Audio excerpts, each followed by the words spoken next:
রাস্তার অবস্থা খুবই খারাপ। ওই যে সামনে আমাদের স্যার আছে,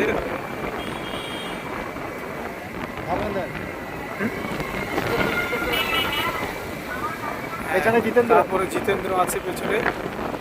এই যে পেছনে যে ধরে আছে উনি জিতেন্দ্র। ডাক হাসিনার পাঠটা ভালোই পারেন উনি করতে। আচ্ছা স্যার, আপনি একটু সাইডে জানতো, আমি জিতেন্দ্রকে একটু দেখে নিই। এই যে সামনে আরও সব স্যার আছে। জিতেন্দ্রের মুখটা একটু আপনি দেখবেন। হেড স্যারের সঙ্গে আমাদের জিতেন্দ্র মহাশয় আছে, এটা আমাদের হেড স্যার। আর বাকি জিতেন্দ্র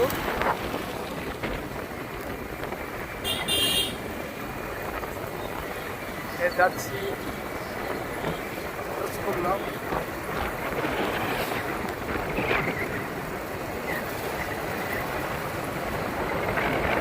এটা আমাদের মশার মানুষ।